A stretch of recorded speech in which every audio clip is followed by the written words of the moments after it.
In this video, we're going to talk about the different types of volcanic hazards. The learning competencies are to explain various volcano-related hazards and to differentiate among different volcano hazards. Now, the specific learning outcomes are the following. Identify the most common volcano-related hazards in the Philippines and explain the differences of the various volcano-related hazards. Now let's start with a discussion about volcanoes. I hope you can name some of the volcanoes here in the Philippines. We have Pinatubo, Taal, Mayon, Bulusan, Canlaon, Hibok-Hibok, and others. Okay? Now let's focus on Taal volcano, which you can see in this picture. Taal volcano is a complex volcano which is made up of a lot of craters. These craters are formed because of eruptions. We have Mount Pira-Pirasu, Mount Ragatan, Mount Mataas na Gulod, Mount Tibak, Mount Taal, Mount Tabro, Mount Balontok, Mount Binintiang Malaki. So eruptions, since we have a lot of craters, may transfer from one crater to another. So in the books, what you see is the Binintiang Malaki crater of Taal.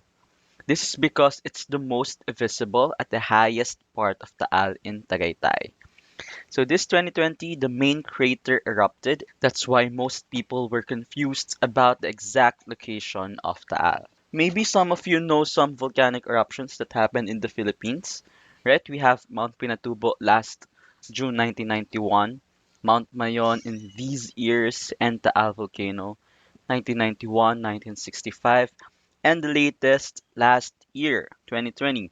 This figure shows a lightning strike as the volcano spews columns of ashes as seen from Tagaytay City. So what are the negative impacts of an eruption? We have destruction of properties, deaths and injuries, displacement of people. So those are the things that we're going to study later. So this figure shows the Isle volcano erupting. So you can see it's the main crater and not the most visible crater, which is the Binintiang Malaki. Now, these two figures show eruptions of Mount Mayon. I hope you can see the difference, but these figures actually show the two types of volcanic eruption. We have the effusive or quiet eruption and explosive or violent eruption. So just to give you an overview, it is an effusive eruption if lava is flowing out of the volcano, and it is a violent eruption if the magma has been blown to pieces. So what are volcanic hazards? Volcanic hazards are phenomena arising from volcanic activity that pose potential threat to people or property in a given area within a given period of time. So let's discuss the different volcanic phenomena, the negative impacts, and the reason why they are hazardous. To make it easier for you to take down notes, please make a table like this. So you have two columns and you just keep adding rows. Okay? Now let's start with the first volcanic phenomenon, which are the lava flows. Okay? Lava flows are stream-like flows of incandescent molten rock erupted from a crater or fissure. Now, please do not confuse lava and magma. When we say magma, we refer to the molten rock that is still inside the volcano.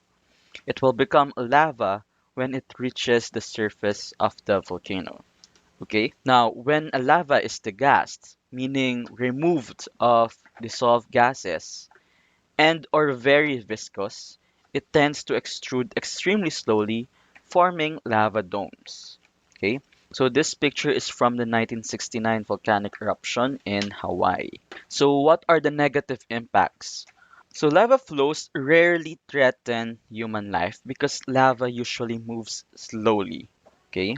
So silicic flow is about few centimeters per hour, and for basaltic flow, it's about several kilometers per hour. We have a lot of hazards here. We have burying, crushing, covering, burning everything in their path. Okay? Lavas can burn. So the intense heat of lavas melt and burn. So the areas it covers are burnt. Okay? It can also bury. can bury homes and agricultural areas under meters of hardened rock. Areas affected by lava flows, once solidified, are also rendered useless. This is because of the nature of lava deposit. Lavas can also block bridges and highways, affecting mobility and accessibility of people and communities. Okay? Collapsing viscous lava domes can trigger dangerous pyroclastic flows, which we are going to study later on. Okay, but you have to know that a pyroclastic flow is a dense, fast-moving flow of solidified lava pieces, as well as volcanic ash and hot gases, as you can see in this picture. Next volcanic hazard is ashfall or tephra. So ashfall or tephra are showers of airborne, fine to coarse-grained volcanic particles that fall out from the plumes of volcanic eruption. Ashfall distribution is dependent on the prevailing wind direction, as you can see in this diagram. So why is it hazardous? During peak of eruption, the excessive ash can cause poor or low visibility. So it will be dangerous for people who are driving and the roads will be slippery. It will also result to a loss of agricultural lands, especially if burial by ashfall is greater than 10 centimeters depth. This also produces suspensions of fine-grained particles in air and water, which clogs filter and vents of motors, human lungs, industrial machines, and nuclear power plants. So ash suspended in the air is also dangerous for aircrafts as the abrasive ash can cause the engines to fail if the suspended ash is encountered by the airplane. Of course, alongside with it is the poor visibility.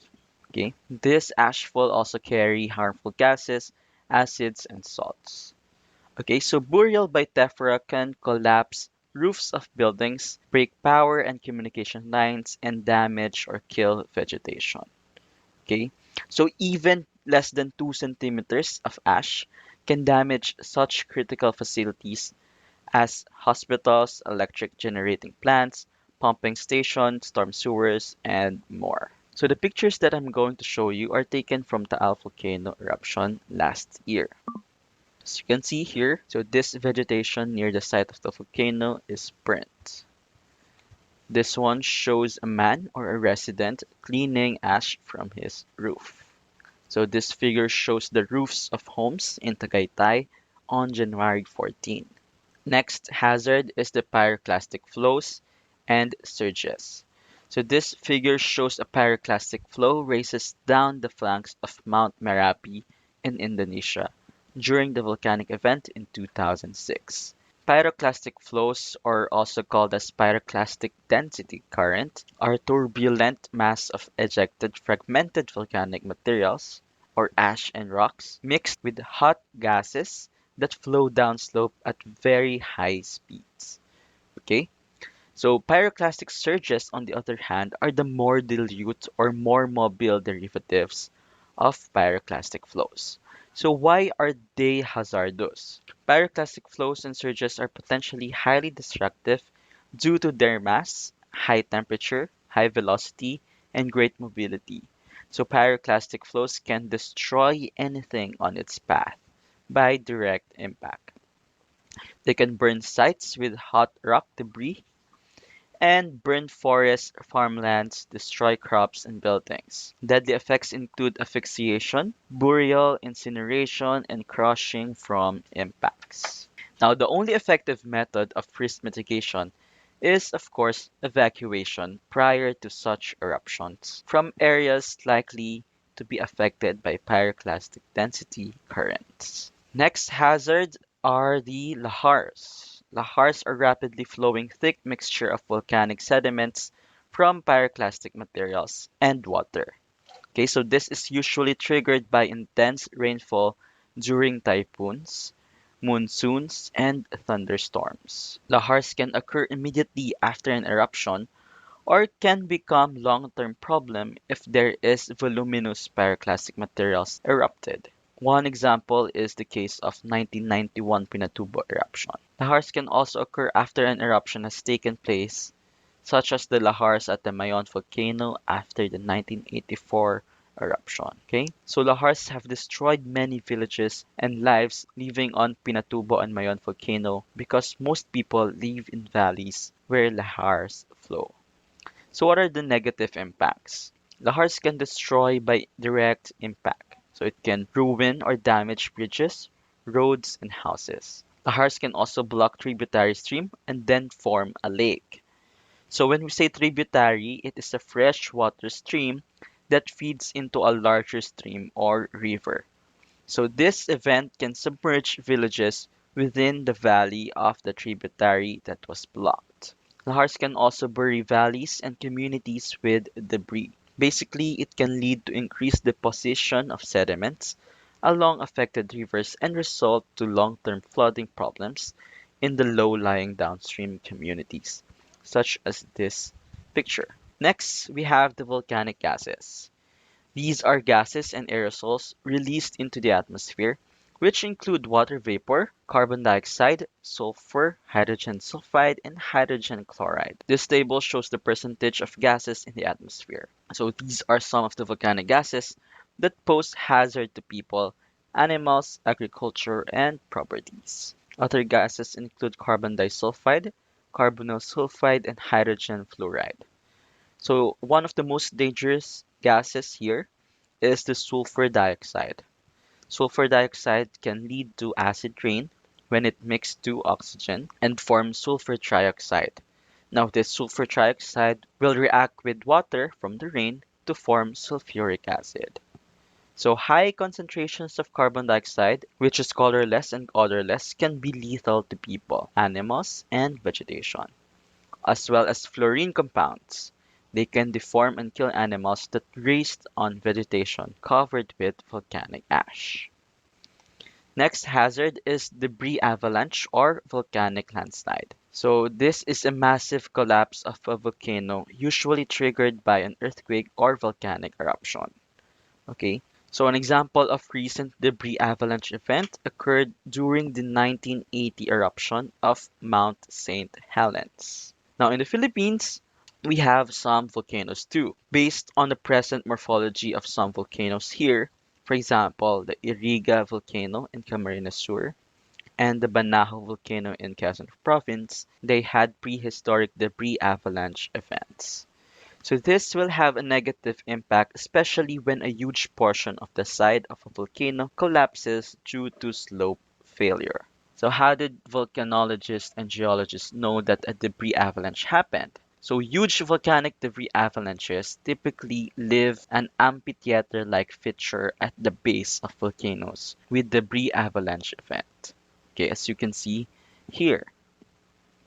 Okay, next we have the ballistic projectiles. Ballistic projectiles are volcanic materials directly ejected from the volcano's vent with force and trajectory. So ballistic projectiles endanger life and property by the force of impact of falling fragments. But this only occurs close to an eruption vent. As you can see in this figure, this rock actually fell and it's bigger than a shovel. Lastly, we have the tsunami, which you are very familiar with because we have discussed this in the previous video. So tsunami, again, are sea waves or trains that are generated by sudden displacement of water. A volcano blows itself apart, blasting its way into history with unimaginable force. This eruption was one of the most destructive of all time, affecting the entire planet years after the explosion. Mount Pinatubo in the Philippines, June 15, 1991.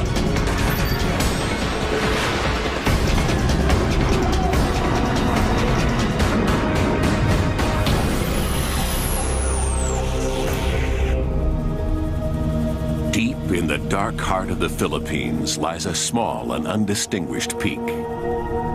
Once it was a volcano, one of the biggest the world has ever seen. But for 5 centuries, Mount Pinatubo has been dormant, ignored by the hundreds of thousands of Filipinos in the towns and cities that have grown up in its shadow. But for an ancient people living high on its slopes, the mountain is sacred. The Aitas celebrate and worship Mount Pinatubo.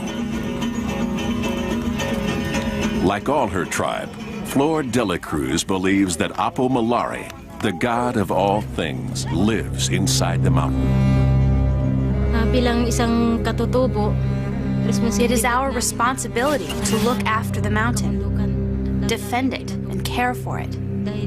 It is holy because we believe it is Apo Malari's home. But stirring deep within Pinatubo is not a god, but a molten monster. Cracks are opening in the bedrock of the mountain, and miles beneath the Earth's crust lies the cause, a colossal churning sea of magma, superheated molten rock. Titanic forces are at play, but far above, on the fragile surface, few have any idea they are living on top of a volcano. Then, on the morning of April 2nd, 1991, comes the first warning of an apocalypse.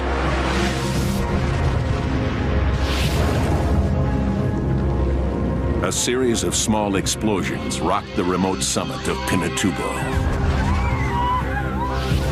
But the Aitas are the only people to see the explosions and the plumes of steam. Pinatubo's warning has no witnesses except those who worship it. The people were terrified when they saw the explosions on the mountain. No one knew what was happening. That night, there was a red light on top of the mountain. It looked like blood was coming out. The next morning, the Aitas describe what they have seen to a local nun, Sister Emma Fontavilla. She sets off for the lowlands with Flor de la Cruz as an eyewitness, determined to report the explosions to the government authorities. They travel to Manila, 55 miles south, passing from one world to another.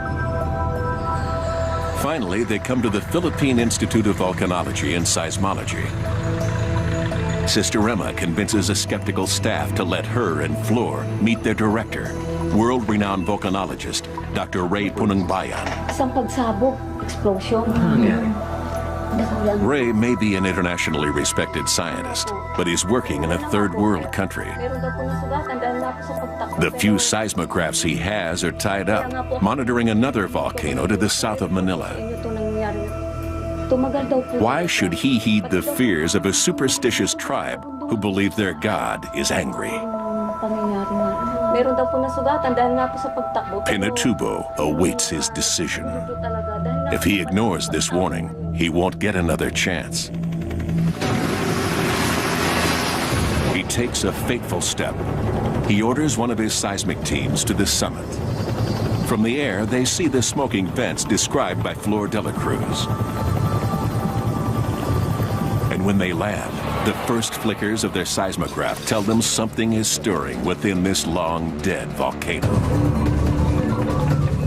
Over the next 24 hours, they detect more than 200 separate earthquakes.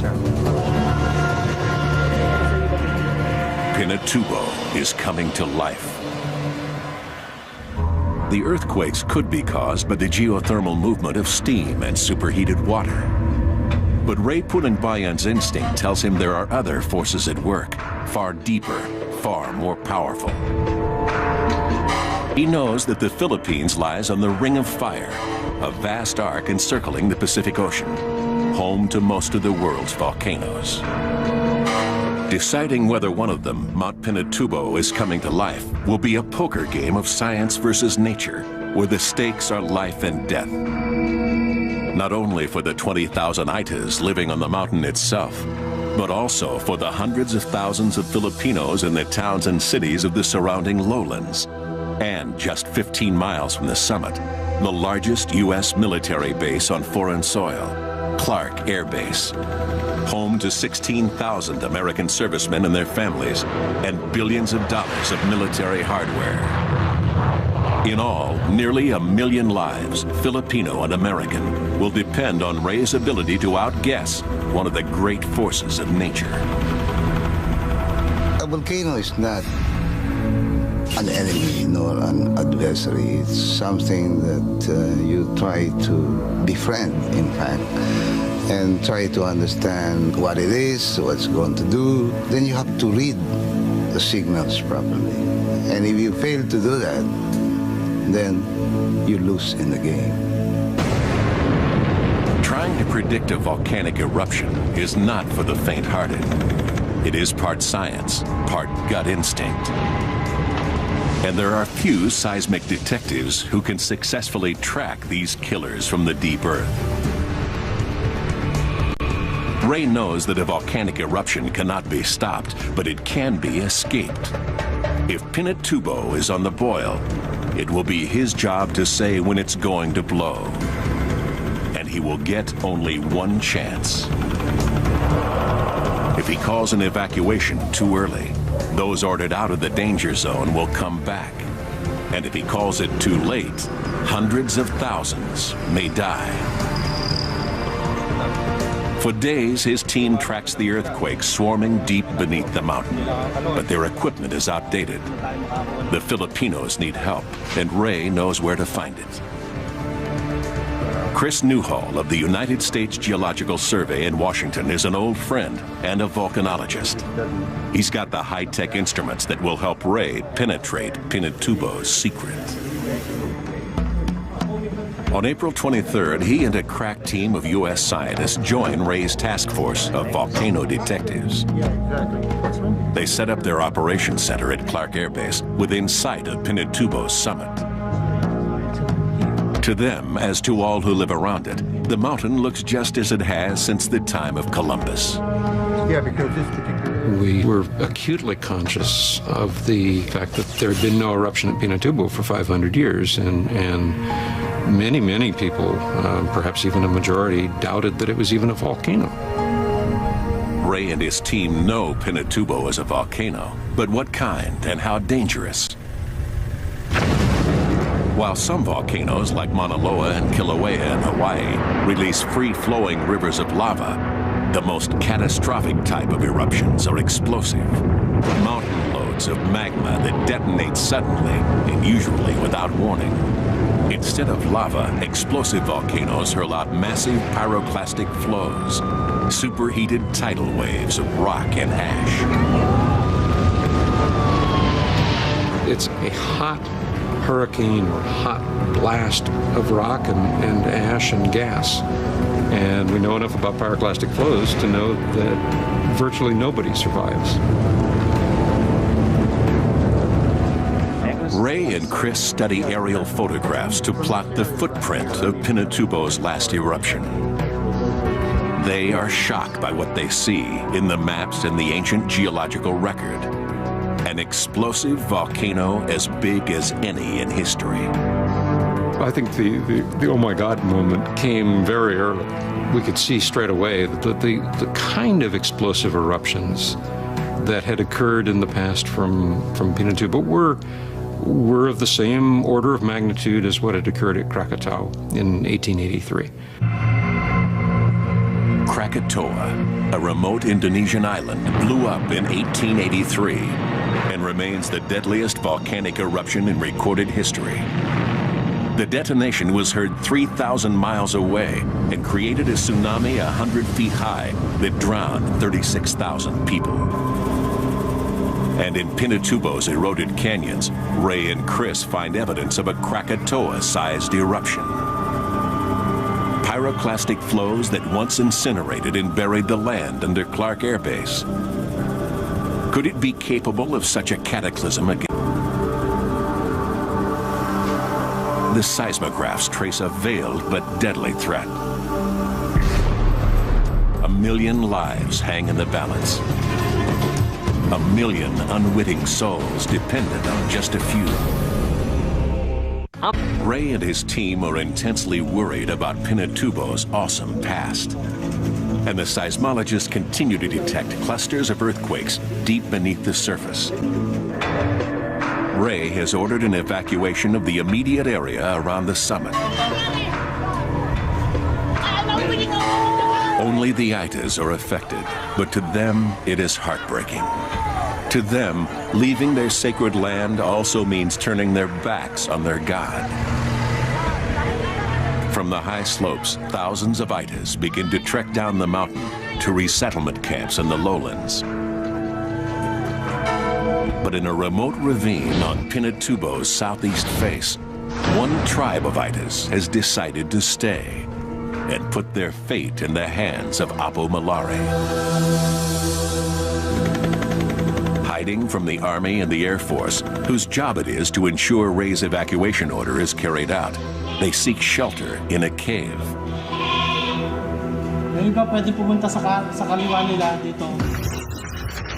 But the quakes diminish. Nothing is reading right. Deep beneath the earth, there is now only a sinister silence. Is Pinatubo just playing dead, or has it settled back into its centuries-old sleep? Has Ray called a false alarm? Volcanoes have claimed countless victims in surprise attacks. But there have also been thousands killed who were warned, but failed to listen.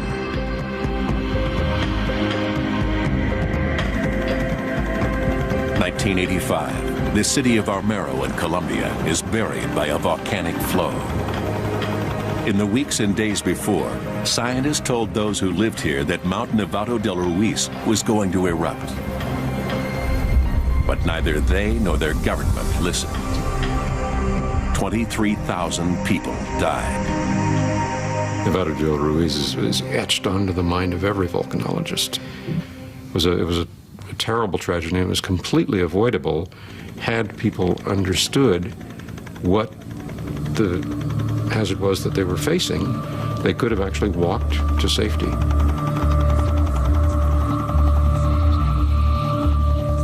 Ray Punangbayan is determined not to let that happen in his country. But right now, he's hanging in the wind of skepticism and outright disbelief. The U.S. military command at Clark thinks Ray and his scientific team are overreacting. So do many in the Filipino government, which can ill afford a mass evacuation if Ray decides to call it. And as if to spite him and his team, Pinatubo barely stirs for days. And Chris is fighting his own battle with official skepticism. Washington is threatening to pull the plug on his team and their precious equipment unless he delivers some clear answers fast on whether Pinatubo is really going to blow. He and Ray have to find some clear evidence that there's magma arising beneath Pinatubo. To find that proof means a risky chopper flight low over Pinatubo's steaming vents. Magma contains highly pressurized sulfur dioxide. If Chris can find the gas, he's found the magma beneath the surface. What I'll do is see that first little ridge line up there? I'll try and set it up so we can go right up about there and make a left pass along down to this ridge line here. But the chopper is ill-suited to the task. Its rotors churn the air and confuse the detection instruments. Let's drop down a minute. Okay, coming down, center, using throttles. Taking the chopper any lower is dangerous. An unexpected blast of steam could bring them down. But it's their only chance of detecting sulfur dioxide. To Chris, it's worth the risk. Well, do you want us to keep flying around looking at it, or? Yeah, we got to make sure what it is. Let's drop down a minute. Okay, coming down, center, using throttles. He finds sulfur dioxide, tons of it, escaping from the volcano's vents. There's no way of telling how close the magma is to the surface, but the sulfur dioxide is his first real clue that an eruption could happen. But what he cannot see or even guess at is the magnitude of the coming cataclysm. A giant white-hot fist is preparing to strike. But little on the surface gives any sign that a mega eruption is brewing. Just ahead, as Pinatubo wages its war on the Philippines, soldiers at the U.S. Air Force Base are forced to leave, while a local tribe hunkers down in a nearby cave. Surviving will be right back. For 2 weeks, the team at Clark monitors the sulfur dioxide levels over the summit. For 2 weeks, they hold steady. Then suddenly, they plummet. It can mean only one of two things. Either the magma has subsided and Pinatubo has called off its attack, or it is blocked and pressurizing, a gigantic powder keg that could blow catastrophically at any moment. Ray has to make the call. Is Pinatubo going up, or is it going quiet? It is an awesome choice to make. An eruption could happen in a day or a decade. Volcanoes do not keep the time of men. We know the stakes are high. We don't know how long the fuse is. You have to work fast. People in Angeles have really... With the tragedy of Nevado del Ruiz in Colombia haunting him, Ray decides the moment has come to call his enemies bluff. A more climatic eruption that will soon occur. He finally orders a general evacuation of the provinces around Pinatubo. The call goes out to almost 1 million people.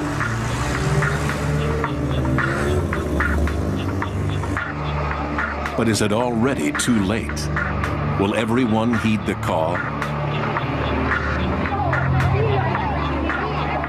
On the outskirts of Angeles City, Beng Mendoza is about to go into labor.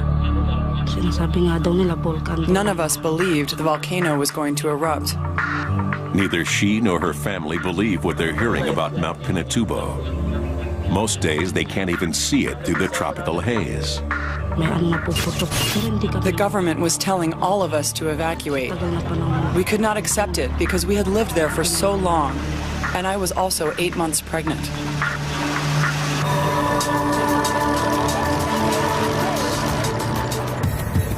Ordinary Filipinos are reluctant to leave their homes, and at Clark, the military is even more hardline against the idea of evacuating the base. Its commanders are not prepared to cut and run until the scientists can say for sure when the volcano is going to blow. Aircraft continue to take off and land on the remnants of Pinatubo's last eruption, as though it never happened. It's a standoff between the scientists and the soldiers.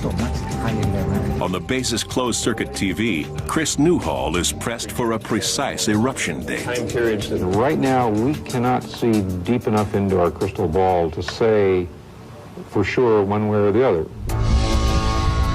Then in early June, Pinatubo is rocked by a cluster of mysterious earthquakes. If Ray and his team are reading it right, the quakes outline not a river, but a massive sea of magma. And on June 7, its immense pressure fuels Pinatubo's first battle cry. A 28,000-foot plume of steam erupts into the atmosphere. It is Pinatubo's declaration of war. The monster's attack has begun. The lowlands are slowly emptying, but high on the mountains, some plan to stay despite the danger. On Pinatubo's west face, just 6 miles from the summit, seismologist July Sabat and his team make camp.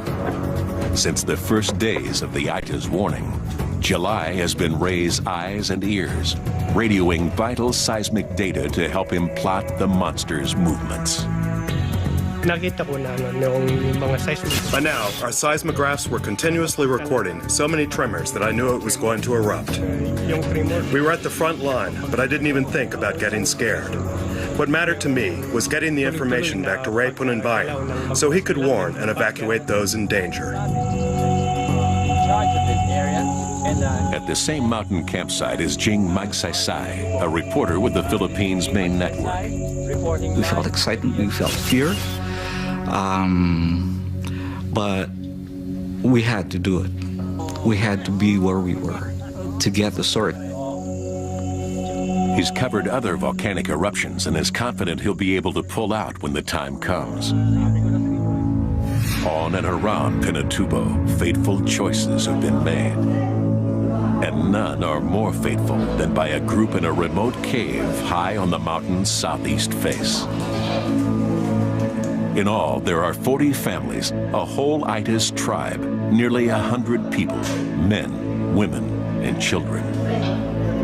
Some are here to keep faith with their God, some because they do not want to leave their homes, and some because they believe that no matter what is coming, they will be safe in the cave.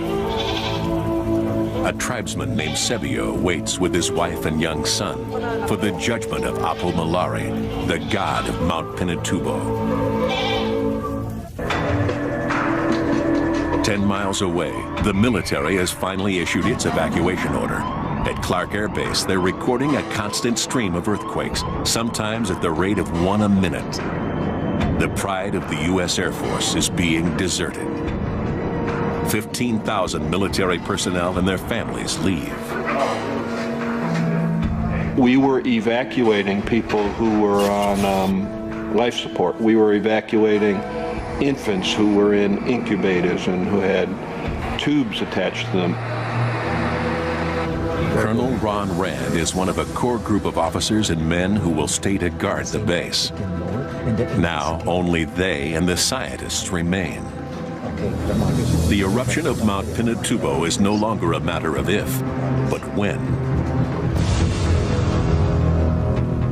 At 8:50 a.m. on Tuesday, June 12th, it launches an enormous column of ash, 12 miles straight up. Now we knew what we were up against. Now we knew how huge this thing was. Here's this plume, unlike anything I've ever seen.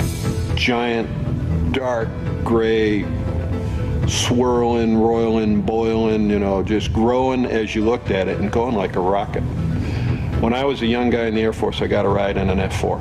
And we climbed to 43,000 feet, and it took us 2 minutes and 40 seconds. This plume rose 60,000 feet in 1 minute. So you're standing there looking at it, and it was like this. So powerful is the force of the eruption that even its sound waves shoot straight up. Those watching on the ground hear nothing. This awesome event takes place in absolute silence.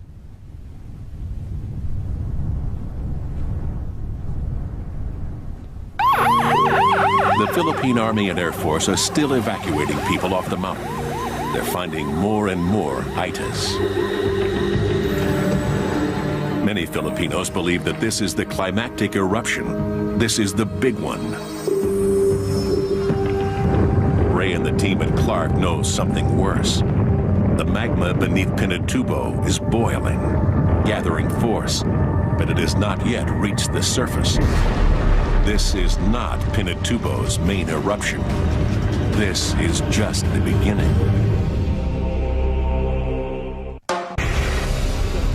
For 48 hours, near constant earthquakes swarm ever closer to the surface. Dense clouds of ash blast from cracks opening in Pinatubo's summit. The volcano is priming itself for one of the greatest eruptions ever witnessed. On the mountain itself, the Philippines Air Force is still rescuing small groups of itas. But those being found and flown to safety are telling their rescuers of others who have stayed, a tribe of itas who won't come down. On the lowlands, tens of thousands of people are on the move. With ash billowing down from the mountain, village after village empties as their inhabitants flee. As night falls, the darkness around Pinatubo is broken by the constant cracks of earthquakes as the sea of magma builds up unimaginable pressure. There are only hours left before the hellfire reaches the surface and breaks free.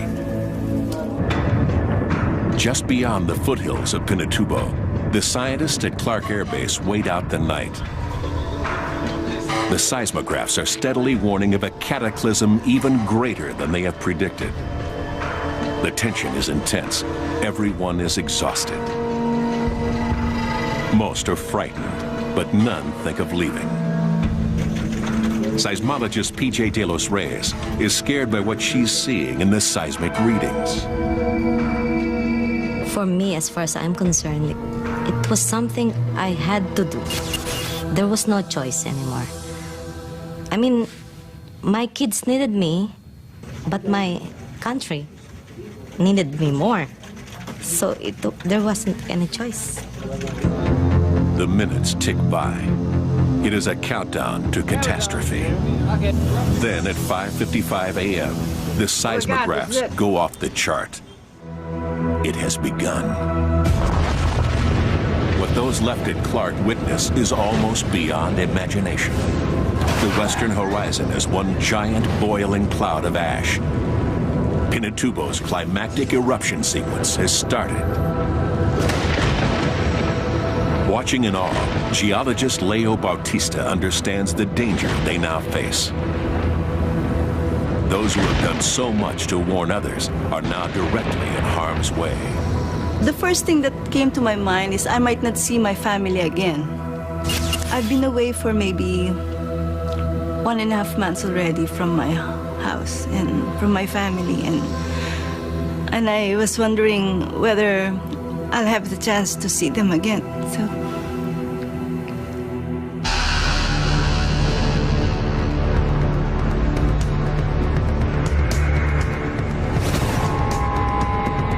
For the next 6 hours, Pinatubo erupts 4 more times.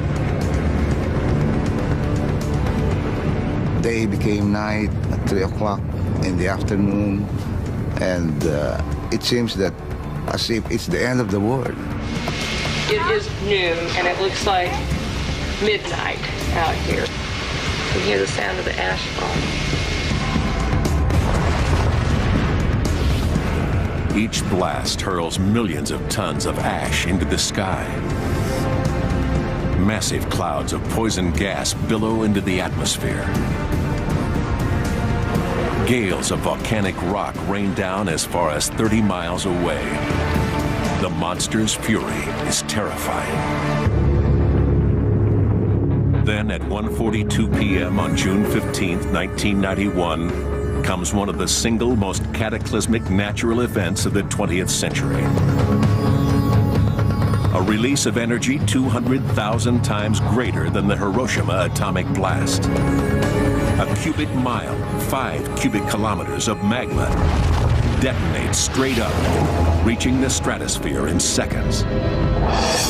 From space, it looks like a vast nuclear bomb has gone off, blacking out the Philippines and the South China Sea.